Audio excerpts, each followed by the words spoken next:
नमस्कार दोस्तों। ट्रेन के लंबे सफ़र के दौरान मेरे लिए एक चीज़ बड़े ही मायने रखती है। उसके बिना ट्रेन का सफ़र नामुमकिन था मेरे लिए, और वो चीज़ थी चाय। मैंने पहले भी बहुत सी सफ़र चाय के सहारे तय किए थे, मगर पता नहीं उस रोज़ जब मैं ट्रेन में बैठा तो मुझे लगा कोई ना कोई चाय वाला तो मिल ही जाएगी। मगर अगले 1 घंटे बीतने के बाद उस बॉगी में कोई भी चाय वाला नहीं दिखा। फिर कुछ और देर तक राह ताकने के बाद मुझे एक आवाज़ सुनाई दी, चाय बोलो चाय चाय। ये 2 शब्द सुनते ही मेरे कान खुशी से एकदम से झूम उठे, और मैं तुरंत ही उस चाय वाले को आवाज़ देते हुए कहा, अरे भैया एक चाय इधर भी। मेरे इतना कहते ही वो चाय वाला सीधा मेरे पास आया और एक कप चाय थमाते मुझसे कहा, 10 रुपया। वैसे तो चाय की क्वांटिटी देखकर मुझे लगा नहीं कि ये चाय 4 से 5 रुपये की ज़्यादा की होगी, मगर मैं कर भी क्या सकता था सिवाय 10 का नोट ढीले करने के। वो चाय वाला चाय थमा कर चाय बोलो बोलते हुए आगे निकल गया। और इधर जैसे ही मैंने उस चाय की पहली चुस्की ली तो मानो मेरा जुबान और मेरा चेहरा ऐसा हो गया कि पता नहीं कौन सा जहर उसने चाय के नम पर पिला दिया। खैर, चाय पीने का सिलसिला चलता रहा और तकरीबन 10 से 12 कप अलग अलग जगहों पर चाय टेस्ट करने के बाद अब मुझे चाय से जैसे नफरत सी होने लगी। फिर जब देर रात ट्रेन एक जगह पर रुकी तो मेरी नज़र खिड़की से सीधे प्लेटफॉर्म के अंतिम छोर पर बैठे एक आदमी पर पड़े, जिसे देखकर ऐसा लग रहा था कि वो चाय बना रहा हो, क्योंकि एक बड़ी सी चाय की केतली स्टोव पर चढ़ी हुई थी। पता नहीं क्यों मैं उस चाय की केतली को देखकर अपने आप को रोक नहीं पाया, और मैं तुरंत ही ट्रेन से नीचे उतरा और उस चाय वाले के पास जाकर बोला, अरे भैया एक अच्छे वाले गरम से चाय देना मुझे। मेरे इतना कहते ही उस चाय वाले ने मुझे पहले तो सर से पैर तक एक नज़र घुरा और फिर उसने मुझे बैठने को कहा।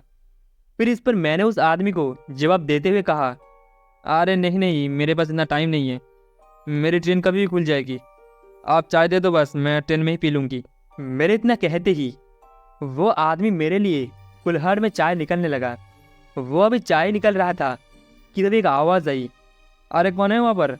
और ये सुनते ही वो चाय वाला इतना ज़्यादा डर गया कि वो अपना सामान छोड़कर ही उसी वक्त वहाँ से भाग गया। चाय वालों को ऐसा भागता देख मैं भी डर सा गया। फिर जब मैंने उनकी ओर देखा जो आवाज़ दे रहा था तो पाया कि वो एक गार्ड है जो लंगड़ाते हुए मेरी तरफ आ रहा था। पता नहीं क्यों वो आदमी मुझे कुछ ठीक नहीं लग रहा था, लिहाजा उसके कहने के बावजूद भी वापस अपने बॉगी की तरफ जाने लगा। मुझे जाता देख वो गार्ड बोला, अरे तुम कहाँ जा रहे हो, रुको भाई रुको। मगर मैं रुकने की जगह और तेज तेज भागने लगा। अब मैं बस किसी तरह वापस अपनी ट्रेन में जाना चाहता था। मैं अभी ट्रेन की तरफ भी बढ़ रहा था कि तभी पीछे से किसी ने मेरा कंधा पकड़ते हुए कहा, अरे मैं तुम्हें रुकने के लिए किया जा रहा हूँ और तुम हो कि अनसुना किए जा रहे हो। इसी बीच जब मैंने पीछे पलट कर देखा तो पाया कि वही लगड़ा आदमी मेरा बाजू पकड़े हुए थे। फिर मैं नकली मुस्कुराहट अपने चेहरे पर लाता हुआ उस आदमी से बोला, अच्छा तो आप मुझे आवाज़ दे रहे थे, मुझे लगा कि आप किसी और को आवाज़ दे रहे थे, कि ये क्या बात है। तो इस पर वो आदमी मेरे बाजू पकड़े हुए बोला, तुम ये बताओ कि तुम वहाँ उस जगह पर क्यों खड़े थे। इस पर मैं अपनी बाजू को उससे छुड़ाते हुए बोला, वो मुझे चाय की तलब लगी थी तो वो चाय पीने के लिए वो चाय वाले का पास खड़ा था, मगर पता नहीं क्यों वो चाय वाला आपकी आवाज़ सुनते ही 9 तो 11 हो गया। मैं अभी उस आदमी को ये सारी बातें बता ही रहा था कि तभी वो आदमी मुझे सूंघने लगा, जो कि मुझे बिल्कुल पसंद नहीं आया। तभी मैंने उसे अपने से दूर करने की पूरी कोशिश की, मगर वो मेरा बाजू छोड़ने का तैयार ही नहीं था। इसी बीच में ट्रेन ने चलने का हॉर्न दिया और हॉर्न से मैं और जोर लगाया, मगर कोई फ़ायदा नहीं था। फिर मैंने उस आदमी से कहा, अरे आप प्लीज़ मुझे छोड़ दो, नहीं तो मेरी ट्रेन छूट जाएगी। मुझसे अगर जाने अनजाने में कोई गलती हो गई हो तो मैं माफ़ी चाहता हूँ आपसे। मगर मेरे लाख गिड़गिड़ाने के बावजूद भी उसने मेरे को नहीं छोड़ा और मेरे आंखों के सामने मेरी ट्रेन निकल गई। ट्रेन को जाता देख मुझे इतना गुस्सा आ गया, मैंने उस आदमी पर चिल्लाते हुए टूट पड़ा। मैंने अभी उसे 1-2 चमाटे लगाई थी कि उसने मुझे उठाकर किसी बॉल की तरह जोर से फेंक दिया। नीचे गिरते ही मुझे इतनी जोर से चोट लगी कि मेरी आंखों में आंसू भर गए। मैं अभी किसी तरह उठी था कि वो लंगड़ा आदमी बहुत गुस्से भरी नज़रों से मेरी तरफ आने लगा। मैं ये तो समझ गया था कि मैं अगर दोबारा उसका हाथ लगा तो वो आदमी मेरे हड्डियों को सोदना बना देगा। मैं उठा और उससे दूर भागने लगा, और तभी भागते वक्त रेलवे मास्टर के रूम की तरफ मेरी नजर गई, जहाँ पर कोई खड़ा था। मैंने उसे आवाज़ दी और कहा, अरे भैया भैया मुझे बचा लो, वो आदमी बिना मतलब के मेरे पीछे पड़े है। इस पर गेट पे खड़े उस आदमी ने मुझे अंदर आने को कहा, और इस तरफ आते ही मैं और तेज दौड़ा, और फिर मैं उस रूम के भीतर चला गया। रूम के अंदर जाते ही उस आदमी ने दरवाज़ा बंद कर लिया। उस वक्त मैं इतना डरा हुआ था कि मैं ना तो कुछ सोच पा रहा था और ना ही कुछ बोल पा रहा था। तभी स्टेशन मास्टर ने कहा, शांत हो जाओ, थोड़ी देर में सब ठीक हो जाएगा। अभी उसने इतना कहा ही था कि उसके फ़ोन की एकदम से रिंग बजी। फ़ोन पर बातें करते ही स्टेशन मास्टर का चेहरा एकदम से उतर गया, और उसी वक्त वो दरवाज़ा खोलकर बाहर चला गया। मगर जाते जाते वो बोलकर गया कि मेरे लौटने तक अंदर ही रहना। उसके बाहर जाते ही मैंने दरवाज़ा बंद कर लिया और वही कोने में बैठ गया। अभी मैं कोने में बैठे मन ही मन भगवान को याद कर रहा था कि तभी दरवाजे पर जोरों से दस्तक होने लगी। दरवाजे पर होती दस्तक से मैं ये तो समझ गया था कि मेरी मौत ही दरवाजे पर दस्तक दे रही है। फिर जब मुझे स्टेशन मास्टर की आवाज़ सुनाई पड़ी तो मुझे थोड़ा सुकून मिला, और मैं दरवाज़ा खोलने के लिए दरवाजे की तरफ बढ़ा। इससे पहले मैं दरवाज़ा खोलता कि मेरी नज़र कमरे को उस खिड़की पर गई जिससे दरवाजे का बाहर का हिस्सा मुझे दिखाई दे रहा था। मतलब कि अब मैं उस खिड़की से ये देख पा रहा था कि कौन दरवाजे पर दस्तक दे रहा है। फिर जो मैंने देखा तो देखते ही मेरा दिल धड़कने लगा। दरअसल दरवाजे पर कोई भी नहीं था, मगर अभी भी दरवाज़ा जोरों से हिल रहा है।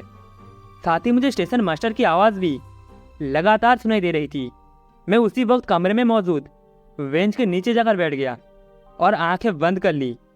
फिर कुछ देर के बाद दरवाजे पर दस्तक बंद हो गई, मगर मैं फिर भी झुका तो वही बेंच के नीचे बैठा रहा। फिर कुछ देर के बाद मुझे एक आवाज़ सुनाई पड़ी जो कि कुछ जानी पहचानी से लगी। फिर जब मैंने एक नज़र उठाकर उसी खिड़की से बाहर देखा तो फाकी वही चाय वाला चाय ले गेट पर खड़ा था और मुझे आवाज़ दे रहा था। उसे देखकर मुझे थोड़ा अच्छा लगा क्योंकि अब मैं अकेला नहीं था। और फिर मैं अपनी जगह से उठा और फिर खिड़की की तरफ जाने लगा और उस चाय वाले से बोला, अरे भाई साहब आप क्यों आ गए थे? और वो कौन था? मेरे इतना कहते ही वो भी खिड़की की तरफ पलटा और खिड़की की तरफ आते ही मुझसे कहा, अरे वो तो एक नंबर का बदमाश है, हम जैसे गरीबों का जीना हराम कर रखा है। इसी बीच उसने एक कप चाय प्याली मुझे खिड़की से पकड़ा दी और कहा, आप चाय पी लो, आप डरने की कोई बात नहीं है। उसके इतना कहते ही मैं भी थोड़ा निश्चिंत हो गया और फिर मैं चाय पीने लगा। अभी मैंने एक घूंट चाय ली थी कि मुझे चाय का स्वाद इतना अच्छा लगा कि अगले 3 से 4 घूंटों में मैं चाय ख़त्म कर दी और मुझे एक प्याली चाय और चाहिए थी। मगर मैं जैसे ही एक कप और मांगने के लिए खिड़की की तरफ देखा तो वो चाय वाला अब वहाँ से जा चुका था। बड़ी हैरानी की बात थी कि वो चाय वाला बिना पैसे लिए वहाँ से चला गया था। खैर उसके जाते ही कुछ देर में स्टेशन मास्टर भी लौट आए। उनके आते ही मैंने उनसे पूछा, सर ये सब क्या है? वो मुझे अब बता नहीं वाले थे कि स्टेशन मास्टर की ध्यान मेरे हाथों में रखे चाय के कप पर गई और चाय के प्याले पर नज़र पड़ते ही उनके चेहरे का भाव एकदम से बदल गया और घबराते हुए बोला, तुमने अभी ये चाय पी तो नहीं है? तो इस पर मैं हिचकिता हुए बोला, 1-2 घूंट। मेरे इतना बोलते ही पहले तो उन्होंने मेरे हाथ से वो चाय के प्याले छीनकर खिड़की से बाहर फेंक दिया। इससे पहले कि मैं स्टेशन मास्टर से कुछ पूछता कि उन्होंने मुझे बाहर खिड़की की तरफ देखने का इशारा किया। फिर जब मैंने खिड़की से बाहर की तरफ देखा तो पाया कि बाहर अचानक ही काले धुआं का गुबार छाने लगा है। फिर जब मैंने और गौर से देखा तो पाया कि वो काले धुएं उस चाय के प्याले से बाहर निकल रहा था जिसे मैं उस वक्त पी रहा था। ये देखते ही मेरे हाथ और पैर कांप उठे। फिर स्टेशन मास्टर ने मेरे कंधे पर हाथ रखते हुए बड़े ही निराश स्वर में कहा, आखिरकार उस चाय वाले ने तुम्हें अपना शिकार बना ही लिया। अब तुम 13 घंटों में ही बड़े ही दर्दनाक मौत मरोगे। उनकी बातों से तो ये साफ था कि मैंने सच में ही वो चाय पीकर बहुत ही बड़ी गलती कर दी है। मैं तुरंत ही स्टेशन मास्टर के पैरों में गिर पड़ा और रोते हुए बोला, मुझे किसी भी तरह बचा लीजिए, मैं ज़िंदगी भर आपके एहसान में रहूँगा। इतने में ही मेरे मुंह से खून निकलने लगा। मेरे मुंह से खून निकलता देख स्टेशन मास्टर ने तुरंत ही किसी को फ़ोन लगाते हुए कहा, तुम जल्द से स्टेशन पहुँचो। मुझे लगा कि उन्होंने किसी डॉक्टर का कॉल किया है, मगर जब कुछ देर बाद वो आदमी पहुंचा तो वो कोई डॉक्टर नहीं था, बल्कि एक अजीब सा आदमी था जिसका पूरा बदन दूध की तरह गोरा था। उस आदमी ने आते ही मेरी ओर देखा और अपने झोले से एक सफ़ेद कपड़े निकलते हुए उस कपड़े को मेरे आँख पर बांध दिया। मेरे आँख पर वो सफ़ेद कपड़े बांधते ही उस आदमी ने मेरे कानों पर कहा, अब जो तुम्हें दिखाई देगा तुम्हें उसे पकड़ना है। अगर तुम उसे नहीं पकड़ पाए तो तुम्हारी मौत पक्की हो जाएगी। तो किसी भी तरह उस चीज़ को तुम्हें पकड़ना है और उस चीज़ के हाथ में आने के बाद फिर मैं बताऊंगा आगे क्या करना है। इतना बोलते ही उसने मेरे सिर पर 3 बार किसी चीज़ से मारा और उसके मारते ही मैं एकदम से बेहोश हो गया। फिर जब मुझे होश आया तो मैं किसी कब्रिस्तान में पड़ा हुआ था। अपने आप को एकदम से कब्रिस्तान में पाकर मैं चौंक तो गया था, मगर मेरी आँख उस चीज़ को ढूंढ रही थी जिसे मुझे किसी भी कीमत पर हासिल करना था। पर अभी वह दूर दूर तक खामोशी और सन्नाटे के अलावा और कुछ भी दिखाई नहीं दे रहा था। मुझे लगा कि शायद कब्रों में से कोई भयानक सा निकलेगा, जिस वजह से मैं वह के कब्र पर आंखें गड़ाए हुए था ताकि कोई भी हलचल हो तो मुझे तुरंत ही पता चले। अभी मेरी नज़र कब्र पर ही थी कि तभी मेरी नज़र एक दुबले पतले आदमी पर गई जो कि एक पेड़ के पीछे से झांक रहा था। उसे पेड़ के पीछे से झांकता देख मैंने उसे आवाज़ देते हुए कहा, अरे सुनो भाई। मैंने इतना कहा ही था कि वो आदमी पेड़ के पीछे से मुस्कुराते हुए बाहर आया। जब वो सामने आकर खड़ा हुआ तो पता चला कि उसका एक पाँव नहीं है, वो एक लाठी के सहारे किसी तरह से खड़ा था। फिर मैंने उसे नीचे से ऊपर तक देखा और बोला, अरे तुम इतना मुस्कुरा क्यों रहे हो? मैंने इतना कहा ही था कि वो लंगड़ाते हुए मुझसे दूर भागने लगा। उसे दूर जाता देख मुझे याद आ गया कि उस सफ़ेद आदमी ने कहा था कि जो भी चीज़ दिखे उसे पकड़ना है। और ये सब याद आते ही मैं उस लंगड़े आदमी को पकड़ने के लिए एकदम से दौड़ा। शुरू में मुझे लगा था कि मैं पलक झपकते ही उसको पकड़ लूँगा, मगर मैं गलत था और मेरी सांसें दौड़ते हुए उखड़ने लगा। मगर वो आदमी अभी भी मेरी पकड़ से काफ़ी दूर था, मानो कब्रिस्तान की ज़मीन मुझे उस तक पहुँचने ही नहीं दे रहा है। पर मैंने अभी हार नहीं मानी थी। मैंने एक बार और मैंने अपना पूरा दमखम झोंका और उसके करीब पहुँचते ही मैंने छलांग लगा दी। मेरे छलांग लगाते ही वो आदमी एकदम से गायब हो गया। वो तो हाथ नहीं लगा, मगर उसकी लाठी मेरे हाथ में थी। पर जैसे ही उस लाठी को मैंने अपने दोनों हाथों से पकड़ा तो एक तेज रोशनी हुई जिससे मेरी आंख एकदम से चौंधिया गई। फिर जब रोशनी गई तो मैंने अपने आप को अपनी ट्रेन के वर्क पर बैठा पाया। ट्रेन अभी भी उस स्टेशन पर खड़ी थी, मानो कि समय पीछे गया था। तभी मेरी नज़र उस चाय वाले पर गई जिसने मुझे मौत की चाय पिलाई थी। उस चाय वाले को देखकर मुझे अभी भी डर लग रहा था, तो मुझे इस बात की भी खुशी थी कि मैं ट्रेन के भीतर सही सलामत था। मैंने उसी वक्त सोच लिया था कि अब चाहे जो भी हो ट्रेन से नहीं उतरूंगा। तभी मेरी हथेली में जलन सी होने लगी, तो उसमें एक दहकता हुआ लाल रंग का सिक्का था।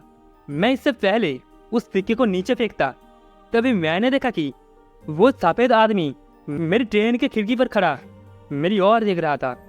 फिर जब मेरी नज़र उस आदमी पर गई तो वो बोला, देखो ये सिक्का, तुम उस गार्ड को देकर वापस ट्रेन में बैठ जाना और कभी ये जानने की कोशिश मत करना कि यहाँ तुम्हारे साथ क्या हुआ है।